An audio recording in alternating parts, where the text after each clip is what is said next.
आज का जो हमारा टॉपिक है वो है हेपेटाइटिस। हेपेटाइटिस जो है डिफरेंट वायरसेस से कॉज होता है, जिसमें hepatitis A, B, C, D, E ये वायरस हो सकते हैं। इसके अलावा साइटोमेगालो वायरस या फिर एप्स्टेन बार वायरस या हर्पीज वायरस ये भी कॉज कर सकते हैं। अब जब ये होंगे तो इनमें मोस्टली जो है वो सर्वाइकल लिम्फेडिनोपैथी और अदर कॉजेज जो हैं वो भी हमें मिल जाते हैं। लेकिन अगर एक्यूट इन्फेक्शन है या क्रोनिक, ये डिसाइड होगा। अक्यूट इन्फेक्शन में पेशेंट आएगा with nausea, vomiting, myalgia, non specific symptoms होंगे, राइट अपर क्वाड्रेंट पेन होगी, लिवर टेंडर टू टच होगा। लेकिन जब हमें जॉन्डिस उसमें मिलेगा तो उसमें बहुत कंजुगेटेड और बहुत अनकंजुगेटेड होगा। होता यह है कि जब बाइल डक्ट की स्मॉल डक्ट्यूल्स में डैमेज होता है तो लिवर कंजुगेट कर चुका होता है, आगे से कंजुगेटेड बिलिरुबिन डक्ट्यूल्स के डैमेज की वजह से इंक्रीज करता है।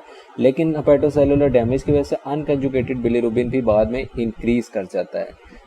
ALT मोर देन AST होता है हेपेटाइटिस या वायरल इन्फेक्शन में, लेकिन अगर AST मोर है इसका मतलब है ये कोई अल्कोहलिक प्रॉब्लम है। क्रोनिक केस में माइल्ड AST ALT होता है, लेकिन इसके अलावा जो है वो डिफरेंट प्रॉब्लम्स हो सकती हैं लाइक सिरोसिस, HCC, वो हमें नज़र आएगी। क्रोनिक मीन्स के more than 6 months and chronic में मोस्टली B और C वायरस एसोसिएट होते हैं और एक्यूट में नॉर्मली मोस्ट कॉमन A है।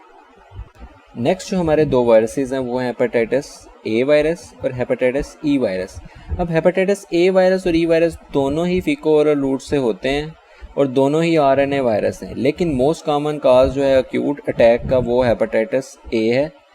प्रेगनेंसी में जो है वो होता यह है कि डिफरेंस हेपेटाइटिस ई का ये है कि फुलमिनेंट लिवर फेलियर जो है वो प्रेगनेंसी में हेपेटाइटिस ई से रिलेटेड है। और दूसरा डिफरेंस ये है कि वैक्सीनेशन जो है वो इम्यूनोग्लोबुलिन्स या एक्टिव इम्यूनिटी अगेंस्ट जो हेपेटाइटिस ए वायरस है वो सिर्फ और सिर्फ ए में है, ई में नहीं है। पेशेंट जो है वो आएगा आपके पास vomiting, nausea, abdominal pain, travelling history भी हो सकती है, कुछ खाने की वेंडर से लेके उसने कुछ खा लिया वो भी हिस्ट्री हो सकती है, loss of desire to smoke की हिस्ट्री भी हो सकती है। और इसमें जो हमें सीरोलॉजिकल टेस्टिंग में मिलेगा वो एंटी HIV, IgM, IgG, और दूसरी तरफ अगर कोई हेपेटाइटिस ई का पेशेंट है तो उसमें IgM और IgE हमें मिलेगा। तो ये हेपेटाइटिस ए और हेपेटाइटिस ई की सिमिलैरिटीज़ हैं। मैनेजमेंट जो है वो दोनों की सेम है। इसमें ये होगा कि आपने सपोर्टिव थेरेपी देनी है। सपोर्टिव थेरेपी से मुराद ये है कि अब पेशेंट जो है उसको कहना है कि आप हैंड वॉशिंग यूज़ करें, आप क्लीन और फूड खाएं और वेंडर से लेके आपने चीज़ें नहीं खानी। इसी तरह जो है वो आप जब ट्रैवल कर रहे हैं तो आप जो है वो कोशिश करें कि वैक्सीनेशन करवा के जाएं हेपेटाइटिस ए वायरस के अगेंस्ट। तो ये जो है वो ट्रैवलिंग से रिलेटेड और सपोर्टिव थेरेपी ये दोनों आपने उसके मैनेजमेंट में करनी है, कोई स्पेसिफिक ट्रीटमेंट नहीं है इसकी। नेक्स्ट जो हमारा वायरस है वो है hepatitis B virus. Hepatitis B virus एक DNA वायरस है, इसको डेन पार्टिकल भी कहते हैं। वायरल लोड जो है वो एक्चुअली लिवर इंजरी कॉज नहीं करता, actually it's against the viral load the immune response that cause damage to hepatocytes. Initially there is an immune tolerant phase जिसमें इम्यूनिटी जो है वो वायरल लोड को टॉलरेट करती है और कोई रिस्पांस शो नहीं करती, इसलिए इनिशियली डैमेज नहीं होता है हेपेटोसाइट्स को और वायरल लोड इंक्रीज करी जाता है। 90% ट्रांसमिशन इसकी वर्टिकल होती है, लाइक इन्फेक्टेड मदर्स जो हैं वो ड्यूरिंग प्रेगनेंसी ट्रांसमिट करती हैं। 10% जो है वो IV ड्रग यूजर्स या फिर इन्फेक्टेड ब्लड ट्रांसमिशन या फिर अनप्रोटेक्टेड सेक्सुअल इंटरकोर्स की वजह से भी ट्रांसमिट हो सकता है। इसी तरह इसकी सलाइवा से ट्रांसमिशन है, ब्रेस्ट से ट्रांसमिशन है, ब्रेस्ट मिल्क से, या फिर seminal transmission. So different types of इसकी ट्रांसमिशन है हॉरिजॉन्टल। फेजेस इसके जो हैं उनमें फर्स्ट ऑफ ऑल आप फेजेस में जाने से पहले ये 4-5 चीज़ें ये देख लें। ये hepatitis surface antigen, hepatitis E antigen, anti hepatitis E antigen antibody and viral load. Hepatitis surface antigen जो है ये थ्रू आउट पॉजिटिव रहेगा, लेकिन लास्ट फेज जो है वो होगा hepatitis surface antigen negative phase, उसमें ये पॉजिटिव नहीं होगा। और फर्स्ट जो मार्कर होता है जो राइज करता है हेपेटाइटिस में बी में वो हेपेटाइटिस सरफेस एंटीजन होता है। सो जब हम चेक करेंगे इन 5 फेजेस में तो ये पांचों के पांचों में ये पॉजिटिव आएगा। नेक्स्ट थिंग जो है वो है कि hepatitis E antigen. Hepatitis E antigen जो है वो इन्फेक्टिविटी या ट्रांसमिशन को शो करता है। जब भी कैरियर फेज आएगा जहाँ पे इन्फेक्टिविटी नहीं है या फिर कोई क्रोनिक केस है जिसमें हेपेटाइटिस ई एंटीजन म्यूटेशन की वजह से नेगेटिव है, उसमें या फिर जो है वो एंड रिजल्ट लाइक रिकवरी हो रही है तो वहाँ पे ई एंटीजन नेगेटिव होगा। साथ ही साथ एंटी हेपेटाइटिस ई एंटीबॉडी जो है वो कब पॉजिटिव होंगी वो हम देख लेते हैं, और वायरल लोड जो है वो कैसे राइज करेगा। फर्स्ट ऑफ ऑल जो फेज़ है वो है इम्यून टॉलरेंट फेज़। अब इम्यून टॉलरेंट फेज़ में मतलब ये है कि वायरल लोड हाई है, इम्यूनिटी नहीं है, सो डैमेज नहीं हो रहा, लेकिन एज आई सेड कि इम्यून टॉलरेंट में इन्फेक्टिविटी हाई है, हेपेटाइटिस सरफेस एंटीजन राइज करेगा और हेपेटाइटिस ई एंटीजन राइज करेगा, एंटीबॉडी अभी राइज नहीं करेंगे। फिर आएगा immune reactive phase. Immune reactive phase में दोनों एक्टिव होंगे, हेपेटाइटिस सरफेस एंटीजन भी और ई एंटीजन भी, क्योंकि ये ऑनगोइंग इन्फेक्शन को शो करते हैं। थर्ड चीज़ आ जाएगी वो आएगी कैरियर फेज। अब ऑनगोइंग इन्फेक्शन जो है वो नहीं हो रहा तो ई एंटीजन नेगेटिव होगा, लेकिन उसकी नेगेटिविटी के बाद लाइक इनिशियली पॉजिटिव था, अब उसके अगेंस्ट एंटीबॉडीज बन गई हैं। नेक्स्ट फेज जो है वो होगा क्रोनिक फेज। कुछ जो है वो म्यूटेशंस होती है, प्री कोर म्यूटेशंस, उनमें हेपेटाइटिस ई एंटीजन नेगेटिव होता है, लेकिन अगर ये म्यूटेशन नहीं है तो क्रोनिकली ये पॉजिटिव होगा, और साथ ही हेपेटाइटिस जो है वो बी का वायरस भी हमें डिटेक्ट कर सकते हैं पीसीआर में। अब पॉइंट यहाँ आता है कि क्रोनिक फेज होता कौन सा है, वो होता है जिसमें मोर देन 6 मंथ्स की इन्फेक्टिविटी हो। उसमें भी सरफेस एंटीजन पॉजिटिव आएगा, लेकिन चूंकि यहाँ पे म्यूटेशन है ये नेगेटिव आएगा, और साथ इसके अगेंस्ट एंटीबॉडी पॉजिटिव आएंगी। अब क्रोनिक में भी इन्फेक्टिविटी उतनी ही बढ़ रही है, फ्लक्चुएटिंग वायरल लोड होगा इसमें भी। एंड पे जब सरफेस एंटीजन नेगेटिव हो रहा है, लाइक रिकवरी हो रही है, तो सिर्फ और सिर्फ हमें रिकवरी में एक एंटीबॉडी यहाँ पे नजर आएगी, वो होगी ई एंटीजन के अगेंस्ट एंटीबॉडी। अब नेक्स्ट थिंग, जो इसकी सीरोलॉजिकल टेस्टिंग हमने करनी है वो किस तरह करनी है, बहुत समझने वाली चीज़ है, क्योंकि ये इनिशियली इतनी आराम से ये समझ नहीं आती। अब होता ये है कि फर्स्ट ऑफ ऑल होता है इंक्यूबेशन पीरियड, जो इसका नॉर्मली 2 to 20 वीक्स तक होता है, और आई गेस 2 to 40 वीक्स, ये आप कंफर्म कर लीजिएगा। नेक्स्ट थिंग जो है वो है कि इंक्यूबेशन पीरियड में first thing as I said to rise is surface antigen and anti core antibody जो है वो हम जो है थ्रू आउट इसको राइज देखेंगे। इनिशियल इन्फेक्शन में आईजीएम होगा, क्रोनिक में आईजीजी हो जाएगा। अब एक्यूट इन्फेक्शन, ये देखें कर्व सबसे पहले हेपेटाइटिस सरफेस एंटीजन की राइज की और आहिस्ता आहिस्ता ये कम होती गई। ई एंटीजन जो है वो एक्यूट इन्फेक्शन में राइज करेगा, क्योंकि ये इन्फेक्टिविटी को शो करता है, और आहिस्ता आहिस्ता ये फॉल कर जाएगा। IgM antibodies as I said कि core antibody throughout positive रहेगी। अब विंडो पीरियड आता है जिसमें ये टोटल एंटी कोर एंटीबॉडी जो है वो सिर्फ और सिर्फ हमें राइज मिलेगी, और वो भी आईजीएम में। नेक्स्ट थिंग, इसके केस बढ़ता गया, मोर देन 6 मंथ्स हो गए। अब जो स्क्रीनिंग हमने करवाई है उसमें क्या क्या मिलेगा। स्क्रीनिंग जब हम करवाएंगे उसमें हमें सरफेस एंटीजन पॉजिटिव मिलेगा, ई एंटीजन भी मिल सकता है, लेकिन इसमें म्यूटेटेड कैटेगरी भी आ सकती है, इट्स नॉट दैट स्पेसिफिक। हमें IgG against core antibody positive मिलेगा, स्क्रीनिंग में ये भी हो सकता है।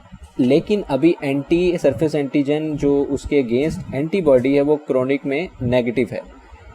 अब जब रिकवरी या इम्यूनाइजेशन की बात आएगी तो रिकवरी में सिर्फ और सिर्फ 2 ही एंटीबॉडीज, रिकवरी मीन्स कि एंटीबॉडीज अब बन रही हैं, 2 एंटीबॉडीज इसमें सिर्फ और सिर्फ बनेगी। एक आईजीजी जो एंटी कोर एंटीबॉडी होगी जो इस साइड के थ्रू आउट बनती रहेगी, कभी आईजीएम इनिशियली और फिर आईजीजी, लेकिन साथ सरफेस एंटीजन भी बनती जाएगी। और जब ये सरफेस एंटीजन हमें एंड पे इम्यूनिटी के अगेंस्ट लाइक हमें सरफेस एंटीजन बाद में मिलेगी, इसका मतलब है कि पेशेंट हेपेटाइटिस से इम्यून हो चुका है अगर इसका टाइटर राइज किया है।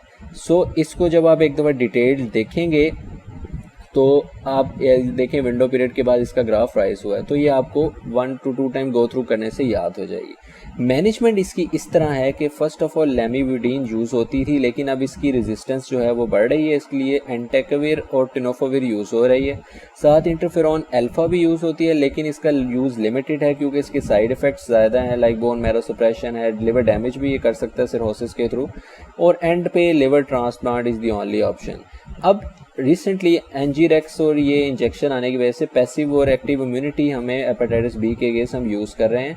पैसिव ये होता है कि आईएम इंजेक्शन आप देते हैं इम्यूनोग्लोबुलिन्स का। जो मेडिकल वर्कर्स, नर्सेज या लोगों में जिनमें क्रोनिक लिवर डिजीज़ होती है या फिर जो न्यूनेटल ट्रांसमिशन को रोकने के लिए इन्फेक्टेड मदर्स हैं उनको इम्यूनिटी देते हैं। सो ये हमें मैनेजमेंट में सारे स्टेप्स जो हैं वो हम इसके यूज़ करते हैं, और ये मेनली जो है वो प्रिवेंटिव मेजर्स में आ जाती है कि हम इम्यूनिटी वैक्सीनेशन के थ्रू डेवलप करें। इसके साथ जो वायरस रिलेट है वो hepatitis D virus. Like either hepatitis D virus जो है वो हेपेटाइटिस बी क्रोनिक केस है, उसमें हेपेटाइटिस बी डी वायरस हो गया तो ये सुपर इन्फेक्शन हो जाएगा, या फिर ये दोनों को इन्फेक्टेड इकट्ठे इन्फेक्शन काज करें। इसमें हमें जो ट्रीटमेंट है वो सेम एज बी है, और इसमें जो है इन्फेक्टिव सीरोलॉजिकल मार्कर हमें एंटी HDV मिल सकता है। लास्ट जो हमारा वायरस है वो है हेपेटाइटिस सी। अब हेपेटाइटिस सी भी हेपेटाइटिस बी की तरह जो है वो 80% क्रोनिसिटी कॉज करता है, लेकिन जो हेपेटाइटिस बी है वो 20% क्रोनिसिटी, और हेपेटाइटिस बी जो है वो अक्यूटली लीवर फेलियर भी कॉज करता है, लेकिन हेपेटाइटिस सी अक्यूट अटैक से कम रिलेट है। हेपेटाइटिस सी जो है वो आईवी ड्रग यूज़र्स में मोस्ट कॉमन है। इसके अलावा जो है वो आप इन्फेक्टेड ब्लड से भी ट्रांसमिट हो सकता है, कोई वर्टिकल ट्रांसमिशन भी हो सकती है, आप यूज़ रेजर्स या टूथब्रश इन्फेक्टेड पेशेंट का यूज़ करें उससे भी ट्रांसमिट हो सकता है। बोथ हेपेटाइटिस बी और hepatitis C cirrhosis, portal hypertension से फाइनली HCC कॉज करते हैं। अब ये साइलेंटली पेशेंट को आइडिया नहीं होता कि क्या क्या डैमेज हो रहा है, सो डिजीज़ प्रोग्रेस कर चुकी होती है जब ये डायग्नोस होती है। नेक्स्ट थिंग जो है इसकी सीरोलॉजी जो है इससे ही मेनली डायग्नोस ही होता है। HCC जो है वो हेपेटाइटिस सी वायरस जो है वो PCR से हम इसकी डायग्नोस करते हैं, और अगर एंटी HCV एंटीबॉडीज़ हमें मिलती हैं तो इसका मतलब है ये प्रोटेक्टिव हैं against hepatitis C virus. Liver biopsy is better than using the AST और ALT, बिकॉज इससे हमें बेटर डायग्नोसिस होता है हेपेटाइटिस सी वायरस की प्रोग्रेशन का। मैनेजमेंट में जो है वो हम या तो डुअल थेरेपी यूज़ करते हैं राइबावायरन और इंटरफेरॉन अल्फ़ा की, लेकिन इंटरफेरॉन अल्फ़ा के साइड इफ़ेक्ट्स काफ़ी हैं तो इसलिए हम ट्रिपल थेरेपी यूज़ करते हैं with like either protease inhibitor, nucleoside inhibitor, non nucleoside inhibitors, different types of drugs categories में जो मोस्ट कॉमन नाम है वो है सोफियोस्बिविर प्लस राइबावायरन, और साथ हम एक और ड्रग यूज़ कर सकते हैं लेडिपासविर। सो ये जो है वो ट्रिपल और डुअल थेरेपी जो है हेपेटाइटिस सी के अगेंस्ट हम यूज़ करते हैं। हेपेटाइटिस सी के अगेंस्ट कोई अभी तक वैक्सीन नहीं बनी, सो इसकी जो है वो इम्यूनिटी एक्टिव और पैसिव वो नहीं है अभी तक, लेकिन अगर हम इसकी प्रोटेक्शन के लिए हेपेटाइटिस बी की वैक्सीन भी यूज़ कर सकते हैं। अब पास्ट पेपर में हेपेटाइटिस ए का मोस्टली क्वेश्चन आया हुआ है कि आप पेशेंट आएगा एनोरेक्सिया के साथ Nazia, vomiting, pain in right hypochondrium. Symptoms जो हैं वो हिल स्टेशन से वो वापस आया कुछ खा पी के, तो उसकी वजह से इसके सिम्टम आना शुरू हो गए हैं। टेंडर हेपेटोमेगली है, एक्ट्रेस भी है, एग्जामिनेशन किया है तो टोटल बिलीरुबिन भी राइज है, और साथ AST, लेकिन ALT is more than AST। Next thing जो हमने चेक करनी है अल्कलाइन फॉस्फेटेज नॉर्मल है, लाइक बिली ट्रैक्ट की कोई प्रॉब्लम नहीं है। So most etiological agent likely कौन सा है, और डायग्नोसिस हेपेटाइटिस ए ही most commonly acute liver failure cause करता है, और acute liver failure by hepatitis A is cause by hepatitis A virus. Prevention यही है कि आप वो हैंड वॉश यूज़ करें, अनक्लीन फूड को प्रिवेंट करें, और वेंडर से चीज़ें लेके ना खाए, और treatment normally symptom 10 to 14 weeks में ये रिकवर हो जाता है। नो स्पेसिफिक ट्रीटमेंट, सो बेड रेस्ट करना है, एडिक्वेट न्यूट्रिशन, फ्लूइड्स देने हैं, बुखार के लिए एंटीपायरेटिक्स, और एंड पे ये है कि उसको वैक्सीनेशन देनी है हेपेटाइटिस ए की।